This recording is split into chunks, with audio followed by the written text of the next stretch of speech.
सूत जी महाराज कहते हैं कि एक बार देवर्षि नारद बद्रीनाथ धाम की ओर आगे बढ़ रहे हैं, तो वहाँ 4 ऋषि कुमारों से उनका भेंट हुआ। 4 ऋषि कुमार सनक सनंदन सनातन सनत कुमार चारों बालक से मिले। देवर्षि नारद ने उन्हें देख करके प्रणाम किया। सनकादि ऋषियों ने भी देख करके प्रणाम किया।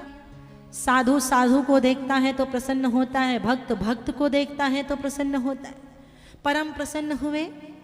लेकिन सनकादि ऋषियों ने पूछा, है देवर्षि, हे नारद जी, आप उदास क्यों हैं? राम का दास कभी होवे नहीं उदास। अरे कोई सामान्य व्यक्ति उदास हो तो बात समझ में आती, लेकिन जो स्वयं राम का दास है उसे किस बात की उदासी है? तो देवर्षि नारद ने कहा, मुझे अपना कोई दुख नहीं है। जो अपने दुख से दुखी होता है वो संसारी है, लेकिन जो समाज के दुख से दुखी होता है और दूसरों के दुख से दुखी होता है वो साधु है। देवर्षि नारद कह रहे, मुझे अपना कोई दुख नहीं है, मुझे तो समाज का दुख है। क्या दुख है? तो देवर्षि नारद बता रहे हैं, अहम तो पृथ्वी यातो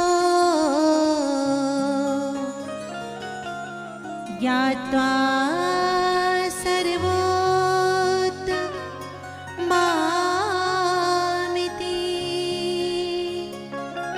पुष्करं च प्रयागं च काशीं गोदावरीं तथा काशीं गोदावरीं तथा।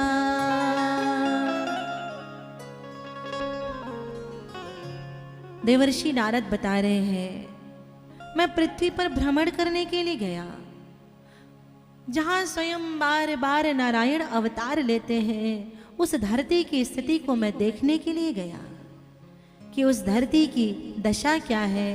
तो बड़े बड़े तीर्थों में गया, बड़े बड़े तीर्थों में गया। पुष्करम च प्रयागम च, प्रयाग गया, पुष्कर गया, काशी वाराणसी गया, लेकिन कहीं भी मैंने तीर्थों में शांति नहीं देखी।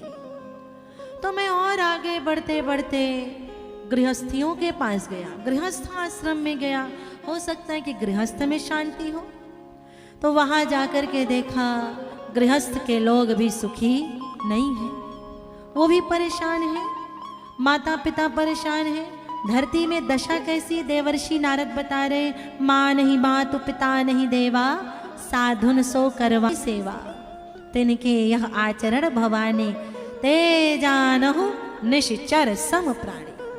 माता पिता का सम्मान नहीं है, ध्यान से सुनिएगा।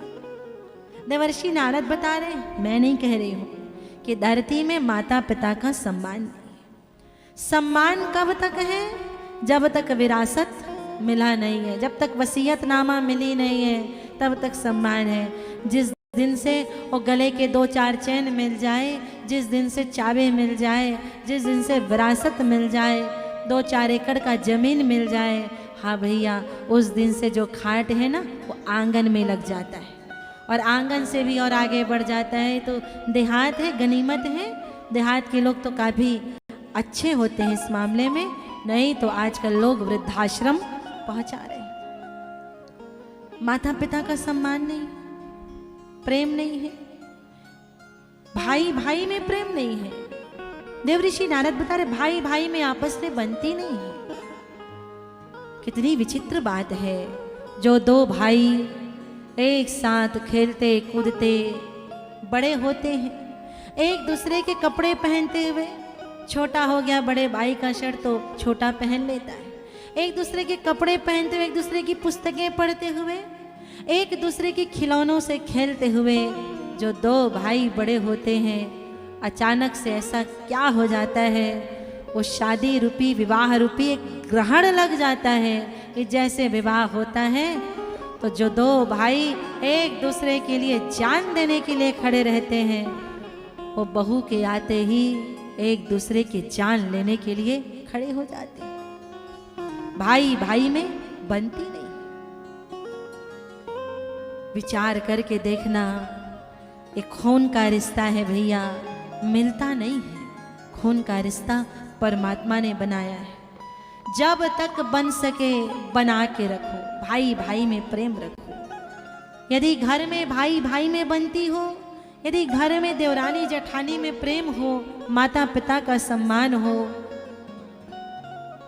आपस में सबका आपस में संबंध अच्छा हो, प्रेम अच्छा हो, तो मैं तो कहती हूँ उसके लिए पुण्य की, स्वर्ग की आवश्यकता नहीं है, क्योंकि उसका घर ही अपने आप में स्वर्ग है।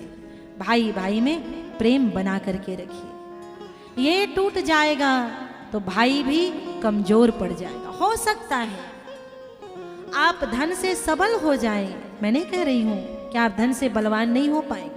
हो सकता है आप धन से सबल हो जाएंगे, लेकिन ध्यान रखना आपका मन निर्बल हो जाएगा, आप कमजोर हो जाएंगे। कहीं ना कहीं आपके मन के एक कोने में टीस रहेगी कि मेरे भाई से मेरा प्रेम होता। तो इस संबंध को बना करके रखिए।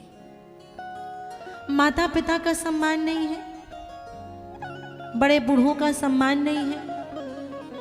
जिस माँ ने कमाने के लायक बेटे को बना दिया, ध्यान से सुनियो जितनी माताएं हमारी, जिस माँ ने अपने बेटे को कमाने के लायक बना करके खड़ा कर दिया, अचानक से बहू आती है और कहती है तेरी कमाई पर तेरी माँ का अधिकार नहीं है, तेरी कमाई पर मेरा अधिकार है।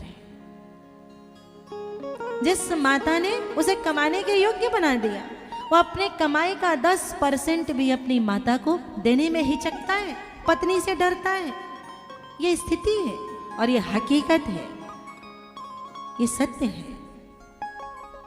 हम कमाई ला करके किसे देते हैं? भाई लोग विचार करके देखें, किसे देते हैं भाई? माता पिता को ना, आप स्वयं रख लेती हैं।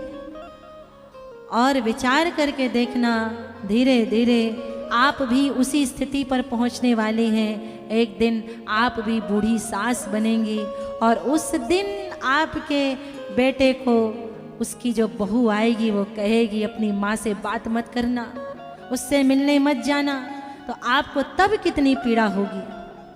इसको ध्यान में रख के कार्य करना। सज्जनों, ससुराल पियारी भई जब तेरी पुरूप कुटुंब भय तब ते। जब से विवाह होता है तो साले मित्र हो जाते हैं, साले सलाहकार हो जाते हैं और भाई दुश्मन बन जाता है। तो देवर्षि नारद बता रहे हैं कि बड़ी दयनीय स्थिति है भगवान धरती की। तो मैं दुखी होकर के, गृहस्थियों से दुखी होकर के आगे बढ़ा, सन्यासियों के पास गया। तो देखो सन्यास में भी धर्म का धन नहीं बचा है। दिखने में तो महाराज जी सन्यासी दिख रहे हैं, लेकिन उनकी बुद्धि तो बहुत छोटी, संग्रह करने में लगे हुए हैं, बटोरने में लगे हुए हैं।